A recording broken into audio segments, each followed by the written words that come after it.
Olá, sejam muito bem-vindos ao Perfil e Negócios. E no programa de hoje a gente vai falar sobre empreendedorismo no universo jurídico e os desafios para mulheres negras que se posicionam nesse mercado. E ninguém melhor para falar sobre esse assunto do que a fundadora da Black Sisters, a Dione Assis. Dione, seja muito bem-vinda, tá? Que bom. Obrigada pela oportunidade, estou muito feliz. Muito bom ter você aqui com a gente. Bom, antes da gente falar da Black Sisters, eu quero saber como que começou a sua trajetória nesse universo. Sim.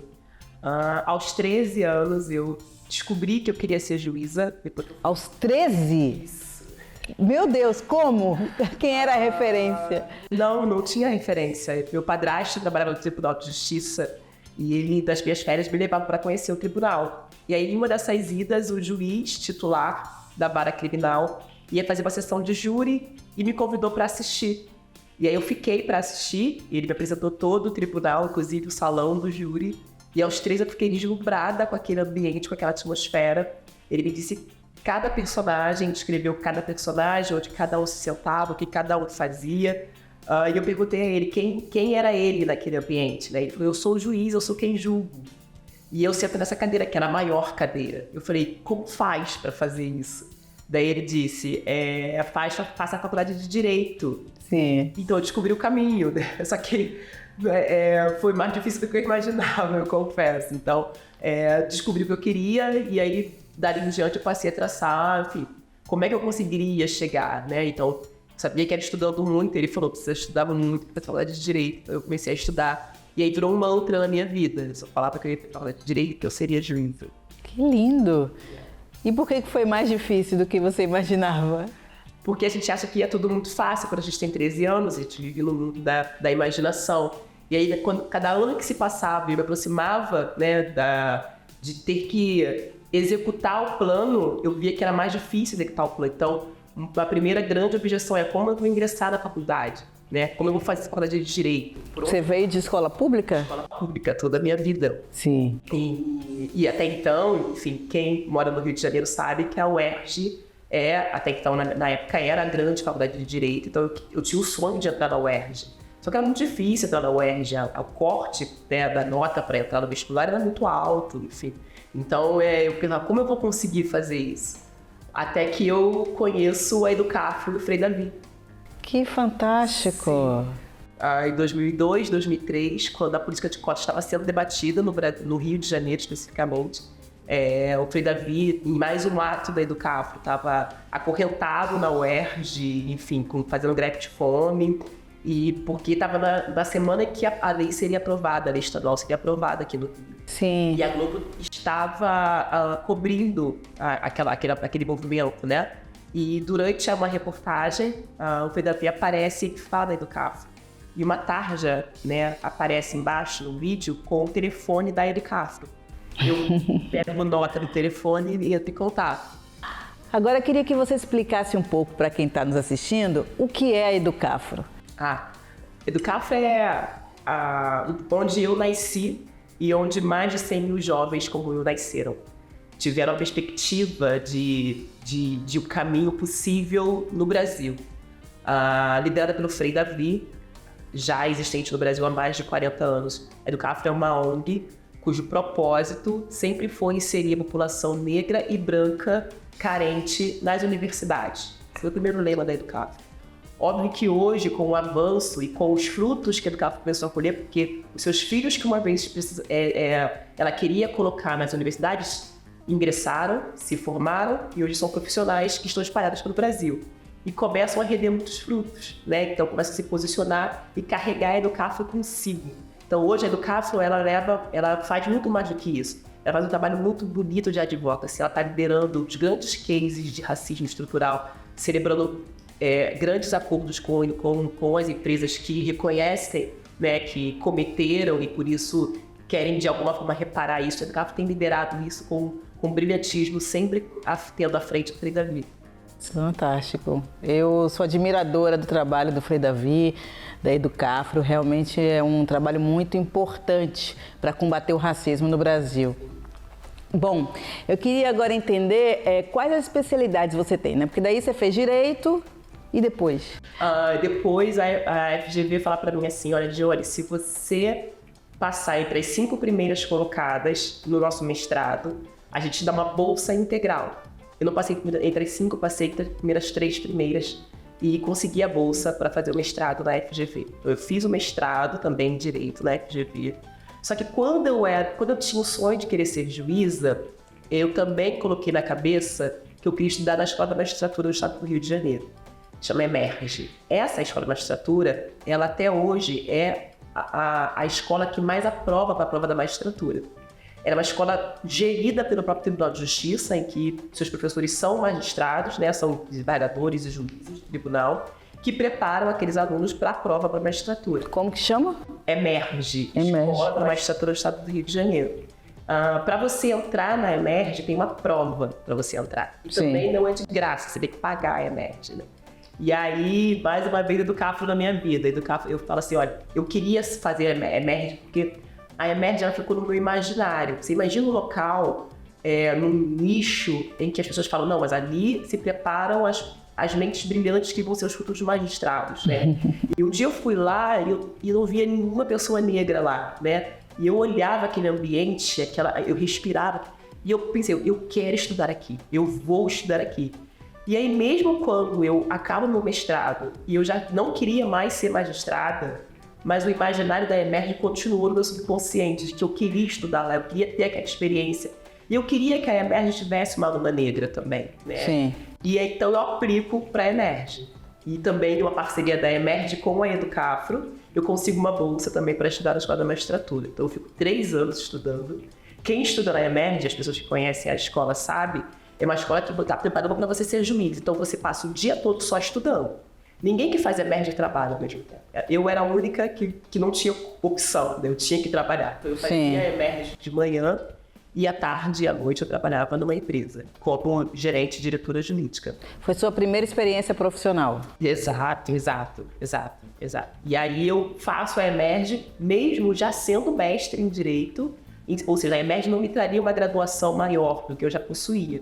Então eu faço realmente porque eu queria ter aquela experiência de estar naquele ambiente e de falar, eu fiz escola da magistratura, uma escola que é difícil você entrar, que é difícil você se manter, que é uma rotina difícil, você tem que fazer prova toda semana para testar, né, o conhecimento. Então, fazer técnica de sentença, fazer sentença para juiz, fazer acórdãos para o tribunal. Então, não é uma rotina simples. Então, as minhas amigas falavam, como é que você consegue conciliar a escola da magistratura com o seu trabalho, né? E na empresa eu tinha uma equipe que eu tinha que liderar, os casos que eu tinha que liderar. Então, assim, eu sempre conciliando todas as equilibrando os pratos e executando.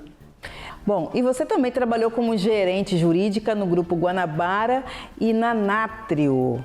Quando foi essa experiência? Quais atribuições você tinha que fazer? Eu gosto muito de contar esse pedaço, embora eu fale pouco sobre ele. Mas ele é um exemplo que demonstra a importância do relacionamento nos ambientes em que você se encontra, né? E que o seu currículo ele é construído desde o primeiro dia de aula. Então, durante a faculdade, eu fui uma aluna muito dedicada, extremamente dedicada. Afinal, eu estava ali diante da grande oportunidade da minha vida, então eu não podia colocar aquilo em risco.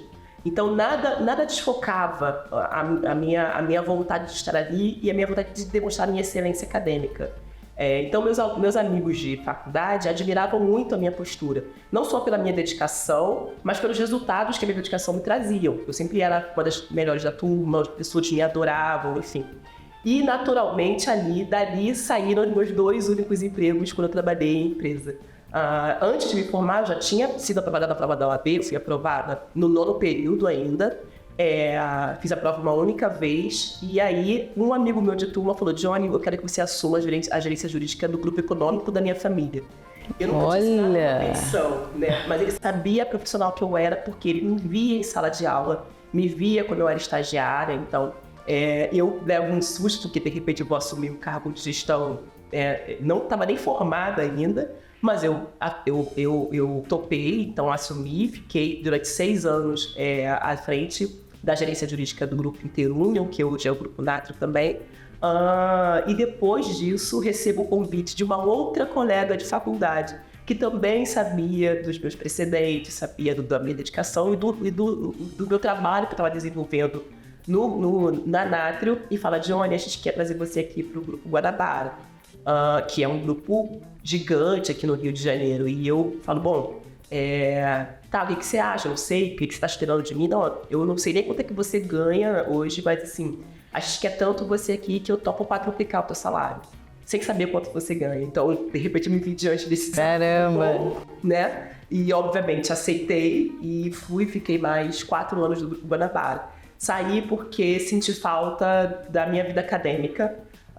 Quem advoga em empresa sabe que a empresa, ela suga a tua energia, suga a tua dedicação, e você fica especialista na empresa e tem pouco tempo para se dedicar aos estudos, como eu gostava de fazer. Sim. Eu via minhas amigas indo para congressos, indo para seminários, eu não tinha mais tempo de ir, né, por conta da empresa.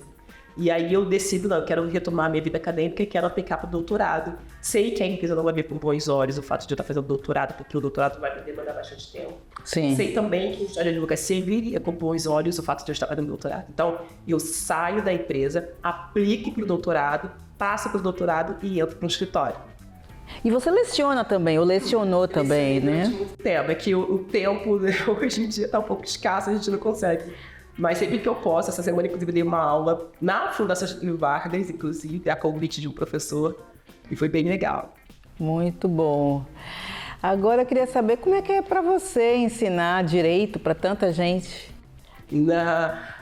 Eu acho que o ensino do direito, o conteúdo ele vai ser sempre o mesmo, né? Eu acho que o diferencial está na perspectiva do professor, de quem está apresentando. Então, por exemplo, na Black CCZ Law, a gente vai falar um pouco sobre Black CCZ Law um pouco mais para frente, a gente tem uma iniciativa que se chama BSL nas escolas, Black CCZ Law nas escolas, em que a gente vai nas escolas públicas para falar sobre direitos fundamentais.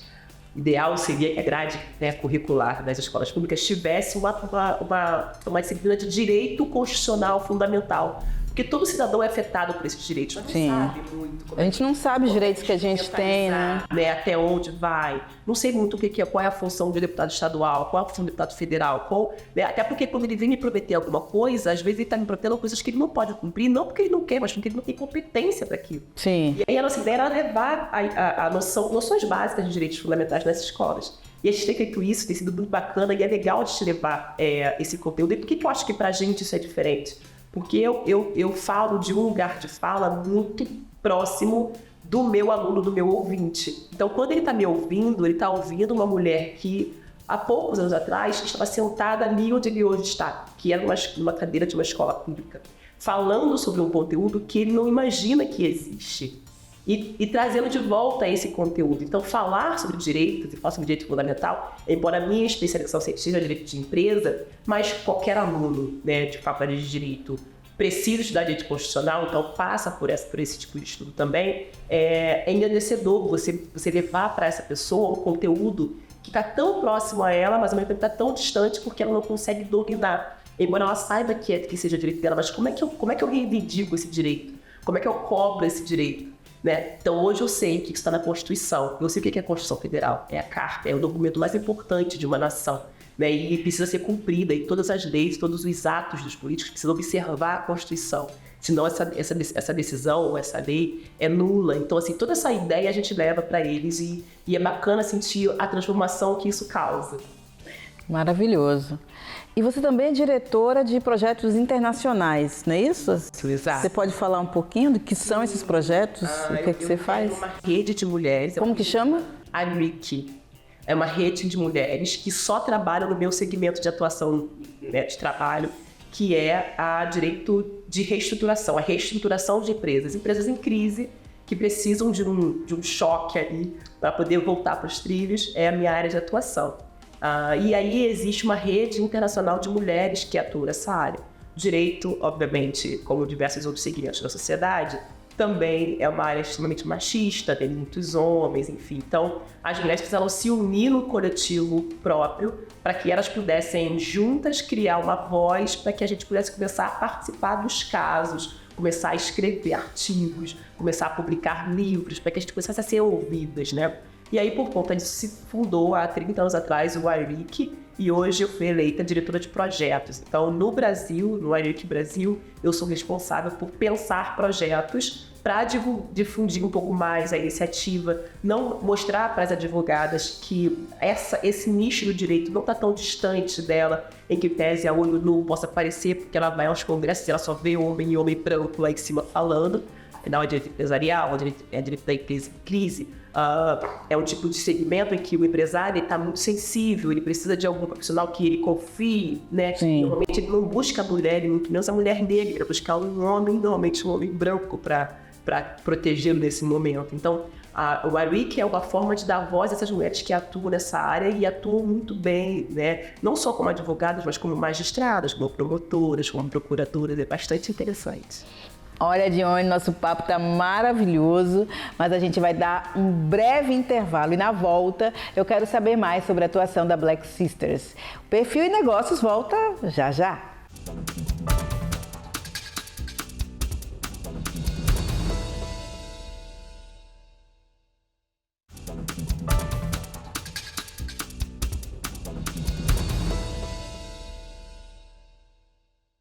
E estamos de volta com o programa Perfil e Negócios e hoje a nossa convidada é Dione Assis, fundadora da Black Sisters. Dione, quais as maiores dificuldades enfrentadas pelas advogadas negras? Acho que a primeira dificuldade é ser reconhecida como uma profissional do direito. E aí eu digo isso porque não são raros os casos em que essa profissional ela vai exercer a advocacia e ela é atravessada pelo racismo quando se nega aquele status de advogada. Então, ela chega ao tribunal e ela não é reconhecida como uma advogada. Então, vou dar um exemplo. Elas chegam ao cartório e elas não são questionadas assim, como eu posso te ajudar a fazer alguma coisa. Já é empurrada ela, já entrega a ela o livro de condicional para ela assinar, presumindo que ela é ré. E ela tem que falar, não, eu não sou ré, eu sou advogada do caso, eu não vou assinar nenhum livro e eu quero processo de número tal. E aí, nesse momento, ela primeiro precisa dizer que ela é advogada para depois começar a advogar. Só que nesse movimento, ela já é de uma forma muito profunda questionada sobre a advocacia que ela eventualmente vai prestar ali. Sim. Ela precisa se defender primeiro da profissional que ela é para depois começar a advogar. Isso já prejudica demais a advocacia que ela vai prestar. Os casos, por exemplo, em que as colegas do tribunal precisam apresentar a carteira para entrar no tribunal, né? Mulheres brancas fazem assim e passam direto. Ninguém pega a sua carteira para olhar a sua carteira. E com as advogadas negras... Tem a sua carteira removida das suas mãos para olhar e verificar se de fato é ela e devolve. Isso também, mulheres quando vão fazer audiências, advogadas negras quando vão fazer audiência, fala, doutora, vai começar uma audiência aqui. Por favor, se ela bota lá fora por gentileza, não, eu sou advogada do caso. E ela, então, exercer a advocacia para a mulher negra, ela precisa primeiro dizer que ela é advogada, para depois iniciar o exercício da sua profissão. Esse é o maior desafio. Como trabalhar a mente dessa mulher que durante 5 anos se dedicou, né, para se formar, depois tem um passo duro, que é a aprovação do exame da ordem, que outras profissões não exigem, mas você não consegue advogar se você não é aprovado no exame da ordem. Então ela supera também esse obstáculo. E aí, finalmente, com a carteira vermelha na mão, ela acha que ela vai começar a advogar e vai ser feita de advocacia, ela se dá conta e dá de frente com o racismo. Então, por isso talvez Black Sisters in Love vem para mostrar a profissional que ela é e para mostrar ao mundo o gigantismo da mulher negra no mercado jurídico. Existe alguma pesquisa de quanto % de advogados negros a gente tem no Brasil? A OAB fez, há 3 anos atrás, um levantamento. No entanto, esse levantamento somente analisou os inscritos nos quadros da ordem a partir de 2011. Então, para trás, não tem dados. Mas a partir de 2011, segundo a OAB, somos 33% dos inscritos nos quadros da ordem. 33%? De negros. Mulheres e homens negros. Eu gosto de fazer um cálculo. E a OAB também reconhece que a maioria dos inscritos nos quadros é de mulher. Alguma coisa em torno de 52% é de mulher. Considerando esses 33% pessoas negras inscritas nos quadros, se eu fizer o cruzamento de gênero e raça, eu acredito que sejamos hoje, considerando que a OAB tem hoje inscrito no quadro um total de 1.300.000 advogados, eu acredito, numa conta aqui de padeiro, que sejamos alguma coisa em torno de 200.000 advogadas negras hoje no Brasil. Entendi. E na Black Sisters, quais são os projetos que vocês vêm desenvolvendo hoje? Tá, então eu falei para você que a gente começou no grupo de WhatsApp, que a gente fazia encontros virtuais, a gente depois evoluiu para fazer encontros presenciais, porque a vontade de se conhecer pessoalmente foi crescendo, mas aí eu propus que nós fizéssemos esses encontros na presença de magistrados, e aí aqui é um ponto interessante de ser abordado. Eu fiz estágio no grande escritório de advocacia e normalmente os grandes escritórios de advocacia gostam de contratar estagiários que sejam filhos de juízes, desembargadores, enfim. Por quê? Porque é importante, já tem quase que um pé lá dentro do tribunal, né? Sim. E esses profissionais, esses estagiários, eles se referiam aos magistrados como tios dentro do escritório. Mas não era por falta de educação, era porque, de fato, tinha uma relação familiar, cresceu junto, enfim, viaja das férias juntos, Sim. é padrinho, é Sim. madrinha, então chama de tio mesmo.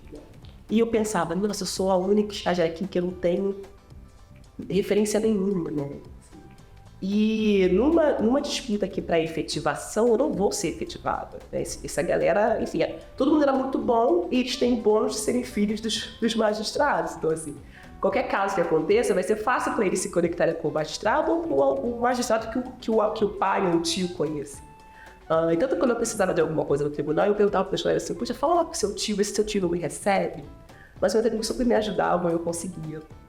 E eu pensei, nossa, e eu sei o quanto é importante essa conexão do advogado com o poder judiciário, né? Essa proximidade, e que você seja conhecido, que você seja, né, visto por eles como profissional. E eu propus que esses nossos encontros presenciais fossem na presença de magistrados. E aí, inicialmente, eu falei, será que o magistrado voltou para encontrar advogadas negras, né? Estava na porta de São Paulo. Ele não só topou nos encontrar, como abriu a casa dele pra gente. Olha! Na Zona Nobre de São Paulo, chegam 20 advogadas negras no apartamento do juiz para ficar o dia todo falando coisa da relação entre o poder judiciário e a mulher negra. Que fantástico! Foi um ponto fenomenal pra gente, porque foi uma troca, né? A gente mostrou para ele o que estava acontecendo, e ele mostrou pra gente também o que ele podia fazer, o que o tribunal podia fazer. E dali a gente fez o primeiro encontro em São Paulo, fizemos vários no Rio, fizemos em Minas, fizemos Fortaleza, eu vou para Salvador mês que vem, já encontramos com o ministro Joaquim Barbosa, já encontramos com o ministro Fachin, que é do Supremo, enfim, a gente tem que conectar essas advogadas com o poder judiciário para que eles enxerguem essas mulheres, essas profissionais, né? Sim. E daí surge o nosso projeto de Diálogos Institucionais, que é esse nosso encontro. Só que passa um pouco de tempo, eu recebo um print de uma postagem do então diretor jurídico do Nubank. E ele tinha feito uma postagem falando o seguinte, olha, eu decidi que o jurista do Nubank também vai adotar a política de diversidade de inclusão. E para isso a gente vai contratar somente escritórios que tenham sócios negros. Eu recebo esse print e aí eu fui lá no LinkedIn dele. Eu confesso que eu queria escrever para ele assim, ó, quando você achar, você me avisa, que eu não conheço nenhum. Mas eu não escrevi para ele. Você precisa conhecer as Black Sisters in Law. Nesse momento a gente era um grupo no WhatsApp, tá? E aí ele falou pra mim assim no chat do LinkedIn, eu já conheço o projeto. Vamos marcar uma conversa? Eu marco um call com ele. E aí eu apresento a iniciativa para ele. Aí ele fala assim, bom, eu questiono, como é que você conhecia? Se a gente é um grupo no WhatsApp, a gente não divulga nada, não tem site. E aí ele falou assim, não, uma grande amiga minha tá aí no grupo de vocês. Eu falei, quem é ela? A Yanda Lopes. Eu falei, a Yanda? Ele, você conhece a Yanda? Eu falei, ela tá aqui no grupo, ela é super ativa, bacana, tal. Não, se você não sabe, a Yanda é diretora jurídica da GE no Brasil. A Yanda hoje é diretora jurídica da Uber no Brasil. A Yanda já era gigante, uma mulher preta. E eu falei, não acredito nisso. Ele falou, sim, e ela adora o grupo. Ela adora estar com vocês, tá? Ela fica ali olhando vocês, tá? Ela não falou nem se E aí ele falou, Johnny, a gente vai lançar um projeto chamado Equalizar aqui em São Paulo. É um projeto que reúne departamentos jurídicos de empresas, cujo objetivo é convidar, vamos dizer outra coisa, os escritórios de advocacia para começar a pensar em diversidade e inclusão dentro das suas estruturas, né? E eu queria muito que você apresentasse a Black Sisters in Law aqui como uma solução, porque muitos falam, nossa, não sei como começar, como é que eu vou fazer? Não tem nada que eu possa fazer. E eu aceito o convite e o desafio, né? Foi mais um desafio do que um convite. Sim. Saio daquela reunião pensando, nossa, eu sou um grupo do WhatsApp e eu preciso subir daquele palco para apresentar a Black Sisters in Law. O que eu vou apresentar ali? Aí eu sentei com meu marido e falei, preciso de um site, preciso das redes sociais, preciso estruturar o projeto. Mas o que eu vou apresentar ali? E naquele momento nós já éramos em torno de 600 colegas. Gente, bastante. No Brasil inteiro e no exterior. E aí o grupo, ele é movimentado o dia inteiro. O dia todo elas se falam, o dia todo elas apresentam demandas, tipo, olha, eu tô aqui em Niterói, tem alguma colega de Copacabana para fazer uma diligência para mim no WhatsApp? Olha! E aí, eu faço, eu posso. Então tá bom, elas vão no privado e se contratam. Sim, serviu também como um network, né? Sim, oportunidade efetiva de emprego, né? Sim. E aí, de exercer a advocacia. E aí, isso o dia todo. Eu comecei também a consumir. Processo meu, assim, colega, alguém pode fazer para mim uma diligência? Posso. Eu ia lá, contratava a colega. E assim no Brasil, né? Gente, tem um processo em Salvador, alguém pode me ajudar? Eu te ajudo. Eu falei, tá bom, então acho que eu vou levar essa rede. É isso que nós somos essa rede de advogadas, hoje com mais de 600 colegas, que exercem apta ao exercício da advocacia em qualquer área do direito, em qualquer lugar do Brasil. Defini esse o slogan da Black Sisters in Law. E subo naquele palco. Só que, na medida em que as colegas vão chegando, elas começam a me mostrar uma advocacia que eu também não sabia que existia, assim, que a gente pensa assim, nossa, ela é advogada, tá bem, a vida já está encaminhada, ela já não fala mais de sacrifícios da vida, ela já não fala mais de questões mínimas de existência, né? Sim. Lê do engano.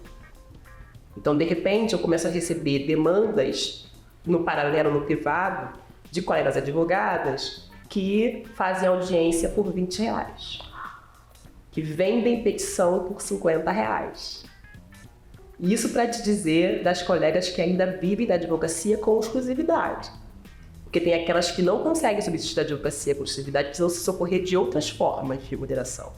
E aí estou te falando sobre advogadas, passaram na prova do OAB, mas que atuam como babá final de semana. É mesmo? Garçonete final de semana, que fazem faxina final de semana, que vendem bolo de pote, que vendem bijuteria, que vendem revista de cosméticos. E aí cada uma que vinha falar comigo, que vem falar comigo até hoje, aquilo me explodia. Porque eu sei o quanto elas passaram para conseguir essa carteira. Sim. E não tem demérito nenhum, não é indigno exercer essas outras profissões. É que você não precisa fazer faculdade de direito para exercê-las. Sim. Elas são profissionais do direito, elas precisam viver da advocacia. E elas estão fazendo isso porque não tem oportunidade. Exato. Então, assim, não faz sentido existir ela ser uma profissional e ela não conseguir viver dessa profissão que ela escolheu. E aí eu subo naquele palco para apresentar isso. Eu me recordo bem que, durante a minha apresentação, houve uma confusão na apresentação dos meus slides. Eu fiquei um tempão preparando os slides. E aí... Só que eu não ia ser a primeira a falar, ia ser um outro menino a falar. Só que na hora o mediador me chamou e meus slides não estavam prontos. Não tem problema nenhum, porque, enfim, eu peguei o microfone e comecei a falar. E eu falei o que eu falei. E aí, quando eu começo a falar da dificuldade delas e por que eu estava apresentando o projeto ali, eu acabei me emocionando muito. Né? Porque eu falei, olha, eu sei que, e eu sempre falo isso, assim, eu sei que a iniciativa privada, ela não tem a função de substituir o poder público nas alterações e nos compromissos das funções mais estruturantes da sociedade. Mas pode ser feita alguma coisa. E eu estava ali diante de colegas, né? De colegas que se tratam com cortesia, que ajudam uns aos outros. Então, por que essas advogadas negras não estavam ali? Por que eles não conheciam diretoras jurídicas de grandes empresas negras? Por que os escritórios de advocacia, os maiores, não têm sócios negros? Estava ao alcance deles isso acontecer. E eu estava com a oportunidade de mostrar para eles que essas mulheres existem. Eu falei, eu tenho uma rede com 600. E não é possível que vocês não consigam enxergar nessas mulheres o potencial para serem essas profissionais. Porque elas se formaram num contexto em que não era para elas terem se formado. Sim. Você tá entendendo? Sim. Ou elas enfrentaram e tiveram que se aproveitar da política de cotas, e tá ótimo, né? Porque foi uma brecha, foi uma oportunidade. Ou elas tiveram que reduzir a sua vida e a família toda investe nela para ela fazer a faculdade. Né? Aí ela se forma e ela não consegue advogar. Tem algum erro muito estrutural nisso. E aí eu coloquei para eles, o que vocês podem fazer? Vocês precisam contratar pessoas, vocês precisam contratar profissionais nas comarcas onde vocês não têm representantes, né? Para fazer audiência para vocês, para qualquer coisa para vocês precisam. Por que vocês não contratam essas mulheres? E aí eu jogo para eles essa possibilidade de solução. Eles acolheram super bem, e aí o Black Sisters in Law vira um produto. Vira um produto em que eu passo a conectar advogadas integrantes do projeto com o mercado jurídico. Perfeito. Né? Mas com um ponto muito importante, é para ser digno. Então, assim, eu recebo muitas opções, enfim, oportunidades para tá aqui, advogada, para fazer, eu preciso da sua rede, para fazer audiência em todo o Brasil, vou pagar R$30 por audiência. Então não vai fazer. Mas de onde ela vai ganhar no volume? Ela vai fazer 30 audiências num dia. Eu falei, ela vai morrer. Eu não vou fazer essa parceria com vocês. Não é sobre isso. Acho que você não entendeu o que eu tô falando aqui. Sim. Sabe? Não é sobre isso. Você pega outra pessoa. Elas não vão fazer isso. É para elas viverem na advocacia com dignidade. E aí a gente começa, então, a apresentar o projeto para o mercado, tanto para as empresas quanto para os escritórios de advocacia, que eu sei que precisam dessa rede. E é uma ajuda de mão dupla, porque ao mesmo tempo que eu sei que eles precisam muito rapidamente de algum profissional em algum lugar do Brasil, e eles precisam procurar, na Black Sisters eles acham muito rapidamente. Perfeito. Né? Então a gente começa a estruturar um pouco mais o projeto. Enfim, hoje a gente tem uma plataforma em que as advogadas estão todas cadastradas, e a gente faz a parceria com empresas e escritórios para fornecer, a hora que eles precisarem, em qualquer área do direito, em qualquer lugar do Brasil, essas profissionais para eles. Maravilhoso. Bom, ficaria aqui horas falando com você, Dione, mas a gente precisa ir para o último intervalo do programa de hoje e na volta a gente vai falar sobre empreendedorismo na área do direito. Perfil e Negócios volta daqui a pouquinho, tá?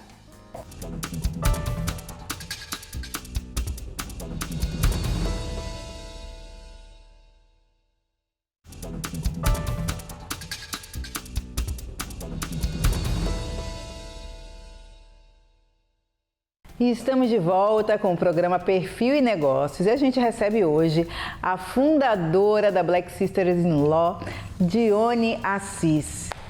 Bom, Dione, eu queria começar esse bloco te perguntando qual a plataforma, qual site, redes sociais que o público de casa possa se conectar com a Black Sisters. Ai, maravilha! Então a gente está no www.blacksistersinlaw.com.br. Nas redes sociais a gente está no @blacksistersinlaw.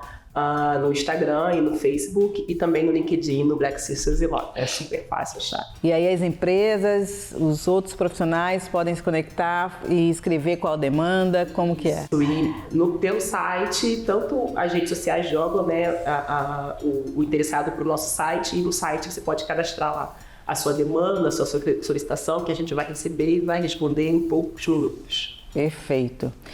Queria te perguntar agora qual a importância do networking para os empreendedores na área jurídica, principalmente as empreendedoras mulheres, né? Não tenha dúvida que a Black Sisters in Law é uma rede de networking e ela começou por causa disso, né? Começou para isso. Sim. E foi o networking que fez sentido para o projeto. Então, de repente, você é profissional em um segmento do direito e não em outros, mas seu cliente eventualmente tem demandas que não são da sua área de atuação. Então, você indica. E para você indicar alguém, você precisa conhecer quem você vai indicar. Então, ali a gente começou a ter essa rede de indicação, né? Então, colegas e as colegas começaram a fazer parcerias entre elas. Tipo, olha, eu tenho uma advogada trabalhista minha de confiança, eu não sou dessa área, mas o que chega para mim, eu indico ela. E, obviamente, não tem problema nenhum, há uma cobrança entre elas também de uma taxa de intermediação e a OAB admite não tem problema nenhum. Então, todo mundo ganha, né? Sim. O cliente não fica desassistido, a colega que tem o cliente vai conseguir atender o seu cliente, vai ganhar uma parte da remuneração e outra colega vai ter a oportunidade de advogar. E hoje quem são os parceiros da Black Sisters? Temos muitos parceiros, sim, fico muito feliz. O mais recente, principal parceiro que eu gosto sempre de falar e de citar como exemplo, Como um grande exemplo do que a gente quer fazer, que a gente quer impactar, é o próprio iFood, né? Há pouco tempo atrás, há pouco de 5 meses atrás, o iFood procurou a Black Sisters in Law para que a gente montasse um projeto, uma estrutura, que o iFood não queria mais dar como resposta aos casos de racismo e preconceito que os entregadores vivenciavam, somente a emissão de uma nota de repúdio, né? Então o iFood queria mais, né, fazer mais para os seus entregadores. Sim. E aí chamaram a Black Sisters in Law para falar: o que vocês podem fazer por nós? O que vocês podem pensar para a gente? E a gente montou então essa plataforma, a gente usou essa plataforma para assessorar os entregadores do iFood em qualquer lugar do Brasil que sejam vítimas de discriminação de qualquer natureza. Então, a partir de agora, qualquer entregador que seja vítima, enfim, que passe por alguma situação de discriminação, de violência, entra em contato com o iFood direciona para a nossa plataforma e as Black Sisters in Law, no local onde foi o incidente, entra em ação e advoga para esse entregador. Então, abre um processo criminal. Tudo. Então, assim, eu gosto de forma gratuita e o iFood, no caso, financia. Entendi. Eu posso dizer que, para mim, esse é um grande exemplo do quanto projetos de impacto podem se associar a negócios que visam lucro e podem causar uma repercussão muito positiva. Por que eu digo isso? Porque o entregador, ele passa a se sentir mais seguro de prestar o serviço, de desenvolver a atividade, porque não é que o iFood vai garantir que aquele incidente não vai acontecer, não é isso. Mas o iFood garante que, se acontecer, você vai ter um respaldo jurídico para te tutelar. Ganha o iFood, que vai falar: o entregador vai estar mais feliz trabalhando comigo, vai querer ficar mais comigo também, eu estou dando a ele uma rede de proteção. Sim. Então, as Black Sisters in Law que passam a advogar, né? Que, já que o nosso foco é esse, é conectar essas advogadas com oportunidades no mercado jurídico, elas passam então a advogar. Então é isso que a gente tem feito, é essa triangulação que a gente tem feito, que tem dado muito certo, né? Também com os parceiros empresas que precisam, por exemplo, a gente pode fechar um contato agora com a Bayer também, que a gente vai fornecer todas as prepostas nos processos da Bayer, serão as bacharéis em direito da Black Sisters in Law. A bacharel é aquela colega que se formou na faculdade, mas ela não passou na prova da OAB. Sim. Então ela não é advogada ainda, ela é bacharel em direito. Ela não pode advogar, obviamente. E é um momento muito sensível, porque se ela não consegue passar na prova logo e advogar, ela tende a desistir da advocacia. Porque o tempo vai passando, a prova vai ficando mais difícil e ela vai ter uma sensação de que ela não vai conseguir passar. Então ela acaba desistindo. Então esse é um projeto que permite que ela se mantenha conectada ao mundo jurídico, porque ela vai estar ali como preposta, atuando nas audiências, sendo remunerada por aquilo. Sim. E não se dedicar a estudar para a prova da ordem que ela vai fazer. Então é esse tipo de iniciativa que a gente tem celebrado não só com o escritório, não só com a empresa, mas também com o escritório de advocacia, que são contratados, na maioria das vezes, por grandes empresas, né? E também porque eles precisam dar algum feedback de diversidade e inclusão que estão envolvidos, para as empresas que estão cobrando cada vez mais esses escritórios. Com certeza.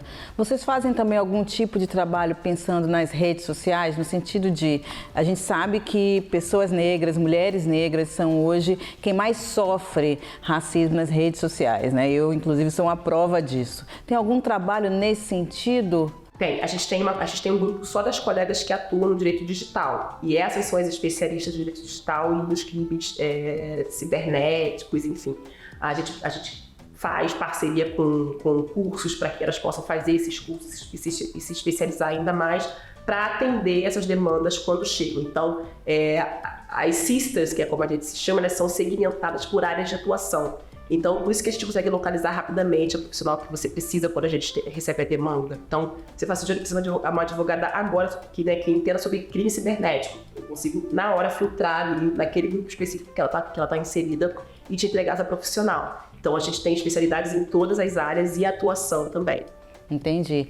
E as profissionais que querem entrar nesse network, nessa plataforma, elas pagam algum valor mensal? É gratuito? Como que funciona? Totalmente gratuito. Sempre será, né? Acho que por isso que a gente chegou até aqui, a gente quer fornecer para as colegas essa rede de proteção que a gente não teve. Eu costumo dizer, até as colegas novas, as colegas que chegam, que já têm 10, 15 anos de profissão, falam: nossa, como eu queria que na minha época tivesse essa rede de proteção que é a Black Sisters in Law. Porque por mais que eu esteja sozinha e solitária na faculdade, que somos poucas, ou nas empresas de histórias, que somos poucas lá também, aqui nós temos, né, tudo que a gente tem é nós, né? Então, assim, tem a nossa rede que a gente se sente muito confortável em tirar uma dúvida, em pedir um conselho, né, em perguntar o caso e tirar uma dúvida de um caso. Então, assim, a ideia é que sempre seja gratuito e a gente não tem nenhuma pretensão de um dia cobrar. Mas o que acontece às vezes você vai ter algum evento no café da manhã, cada colega paga o seu e participa do evento. Mas até isso a gente está tentando arrumar um jeito de algum patrocinador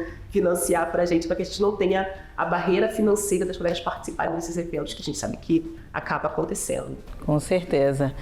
E quais são os próximos passos da Black Sister in Law? Muita coisa. Considerando... Onde vocês querem chegar? A gente quer alcançar as 200 mil. É isso, assim. Somos hoje 1.800 advogadas negras conectadas no Brasil todo. Sim. Também no exterior. A gente sabe que tem outras tantas milhares de colegas soltas precisando da nossa rede de proteção, né? Diariamente são dezenas que ingressam e a gente quer alcançar essas mulheres todas. E a gente também quer tornar a Black Sister in Law o celeiro dos primeiros grandes histórias de advocacia fundados por mulheres negras, que terão grandes clientes. Hoje a gente não tem nenhum escritório de advocacia fundado por mulheres negras? Tem, mas que não tem tanta repercussão e tanta visibilidade. Entendi. As grandes empresas não contratam esses escritórios. E você tem uma média de quantos escritórios de advocacia, dos maiores, eu digo, tem mulheres negras como sócias?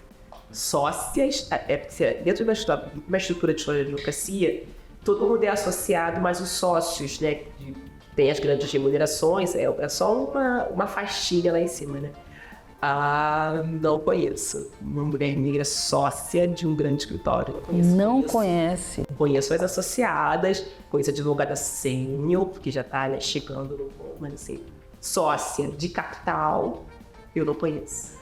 Você pode explicar um pouquinho para o pessoal de casa, até para mim também, como é que funciona esse contexto de sociedade nos grandes escritórios? Em regra, os escritórios eles são uma pessoa jurídica que não tem que o advogado não é funcionário, é associado, né? Então tem ali 1% de participação. Ele não recebe, não é carteira assinada, nada disso? Não. Alguns escritórios até adotam esse formato, mas a grande maioria prefere não. É um associado. PJ, né? Não. Associado como se fosse... É sócio mesmo. Tá. Entendi. Tá? Mas ele tem 1% do negócio, né? E para você se tornar sócio de capital, ou seja, tá lá e na hora de redistribuir a participação no lucro, você ter de fato uma participação relevante, você tem que ter uma boa carteira. Grandes clientes.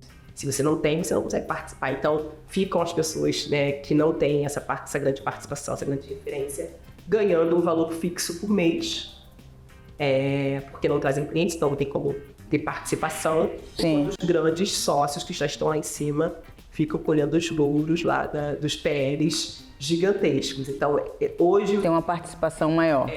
Então, que pode chegar a quanto por cento? Depende da participação de cada um, né? Eles têm lá a forma de divisão deles.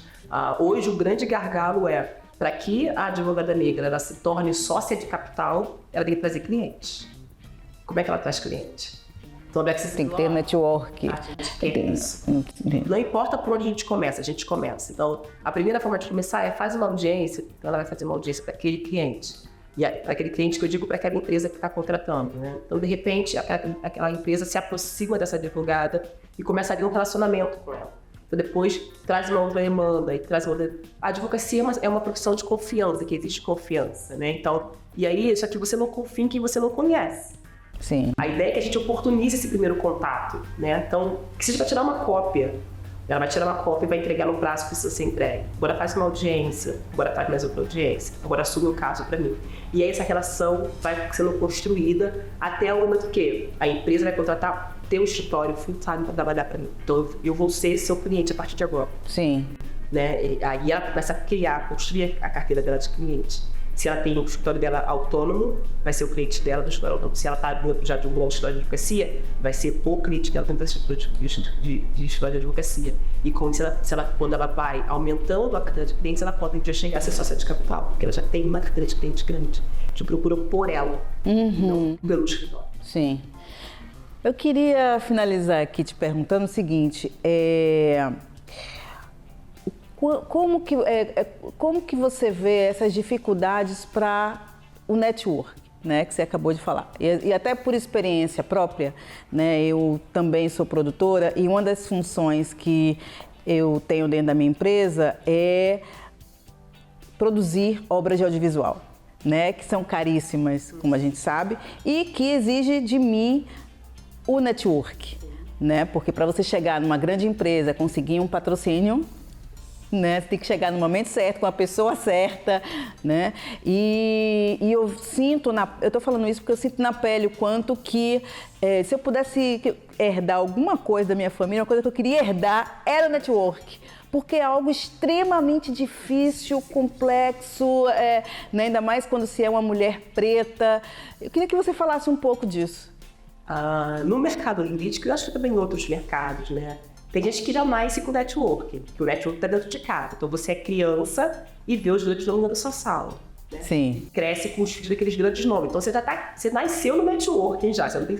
Por a gente e a população negra que não tem isso, né, que não tem esse contato, precisou começar a construir. E isso começou a partir das primeiras pessoas que começaram a alcançar. Então hoje, exemplo da Black Citizens Law, se a Dione é uma pessoa que hoje tem contato com alguém, eu costumo dizer, o meu network é o network da Black Citizens Law. Então, quem eu conheço, a Black Citizens Law inteira conhece. Então, qualquer pessoa que vier, agora, por exemplo, agora de manhã, alguém me pediu, Dione, conhece a pessoa na imprensa tal? Conheço, tá aqui o contato dele. Só falar que foi eu que mandei o contato dele. Então, assim, é isso, é um chegar e ir representando as demais que estão. Mas networking é estar na rua, né? Networking enfim, gastar tela de sapato, é sair para jantar. E também é perverso, porque também exige um investimento. Você tem que estar arrumado, você tem que ir para o lugar. Mas a gente que é mulher, né? Tem que investir ali para estar naquele local, tem que viajar muitas vezes. Assim. Existe um investimento no networking, que às vezes a gente sabe que se a gente não colocar, a gente não vai conseguir ter aquilo de forma mais efetiva, né? Sim. Mas eu falo muito para elas, na Black Citizens Law, para que elas vão a todos os nossos eventos, para que elas conheçam as pessoas, para que elas vão lá para apertar a mão. Vai lá para apertar a mão, vai. Sabe? Sim. É importante. Eu faço muito isso também. Então, assim, é difícil dizer não para estar em algum lugar. Sim, é porque eu sei que esse é o caminho. E a Black Citizens Law só chegou aqui por causa disso. Porque uma pessoa que conheceu falou, tem uma pessoa para te apresentar. E aí eu já tenho a credencial daquela pessoa. Sim. E preciso falar muito sobre... E que muitas vezes são pessoas brancas, né? E que acho que você está tocando aí num outro ponto importante, que é as pessoas brancas estarem como aliadas e se responsabilizarem dentro do seu papel, do quanto podem contribuir para que profissionais negras também ampliem seu network, né? Quando eu apresento o Black Citizens Law para as pessoas brancas de escritório de empresas, eu digo, a gente não quer o seu dinheiro, a gente quer oportunidade. Perfeito. Porque o que você vai pagar para um, a gente quer que você pague para a gente. Né? A gente não quer que você pague nem mais nem menos. Tanto que eu falo, olha só, eu quero construir esse contrato com vocês. É tudo compartilhado aqui, até a precificação é compartilhada. O quanto para vocês fica confortável de pagar para Black Citizens Law? Sabe, assim, que a gente também não quer que você sangre teu negócio, porque você tem que estar necessariamente envolvido com a plataforma. Entende? A gente quer que seja bom para todo mundo. Então a gente constrói isso de maneira a quatro mãos, eu gosto de dizer. Né? Então a gente dá muito conforto, muita segurança para eles falarem, olha só, mas eu sei que vocês têm várias opções por aí. Talvez esse seja o grande diferencial da Black Citizens Law, e aí indo mais para a questão do negócio, né? Fazer o que a gente faz, tem plataformas gigantes que já fazem isso, de conexão com advogados. Mas aqui nenhuma delas tem impacto social, como a Black Citizens Law tem. Então, a gente, para o nosso parceiro, não entrega somente o serviço jurídico, a gente entrega o serviço jurídico de impacto. Perfeito. A gente sabe que ele precisa disso, ele precisa dessa cereja, né? E a gente fornece isso para ele dentro de um contrato de um serviço que ele já vai precisar de contratar de qualquer forma. Ai, Dione, ficaria aqui horas conversando com você e acho que o público de casa também, com certeza, adorou esse papo. Muito obrigada, né? Muito obrigada pela sua existência, muito obrigada por esse projeto, por essa jornada, pela coragem, né, de mover o mundo. Obrigada. Eu que agradeço a oportunidade de estar aqui e falar em nome dessas mulheres incríveis que só precisavam disso, né? Só dessa janela de oportunidade para serem vistas como profissionais e mostrar. Até me surpreende muito as pessoas falam, nossa, Juliana, você indicou um advogado, nossa, mas ele é ótima, né? E eu falo, você está esperando o quê? Você esperava, assim... Já tem um preconceito, né? Sabe? E assim, uma fala final que eu sempre gosto de trazer, eu não sou aquela pessoa com aquela positividade tóxica que acha que tudo vai dar certo, assim, não sou, eu sou muito realista, né? E esse pode citar um livro que eu li, que é o livro de cabeceira, chama Utopia para Realistas. Esse livro é um livro escrito por um historiador holandês em que ele conta a história da humanidade, mas do ponto de vista da evolução da humanidade. Então ele fala tudo que há 200 anos atrás foi uma utopia, e que para quem viveu naquele momento achava que nunca fosse acontecer e que hoje se concretizou. Então a gente está falando de 200 anos atrás de uma população que morria aos 25 anos, Sim. passava fome, que morria de doenças que hoje nem existem mais. A varíola dizimou as comunidades, hoje a varíola nem existe mais. Né? As pessoas queriam viver mais, hoje a expectativa de vida do brasileiro é de 75 anos. Né? Minha mãe tem 90. Numa sociedade de abundância alimentícia, né? Então, Sim. assim, mas para que isso hoje pudesse, né, acontecer, teve alguém que lá atrás sonhou com isso. E é por isso que eu estou aqui hoje e eu brigo pela diversidade e inclusão no mercado jurídico. Porque hoje eu sou a sonhadora de alguma coisa que no futuro vai se concretizar. E eu tenho dúvida disso, sabe? Mas é que para que isso aconteça, a gente precisa sonhar. Né? E eu convido todo mundo, convido você, todo mundo que está assistindo, a sonhar com a gente esse sonho para que daqui a 200 anos, ou seja bem menos, se torne realidade. Com certeza. Bom, o programa Perfil e Negócios de hoje fica por aqui e eu te espero na semana que vem, toda quarta-feira, às 22h30. E você também pode acompanhar toda a programação do canal Empreender no YouTube, tá bom? Até a próxima!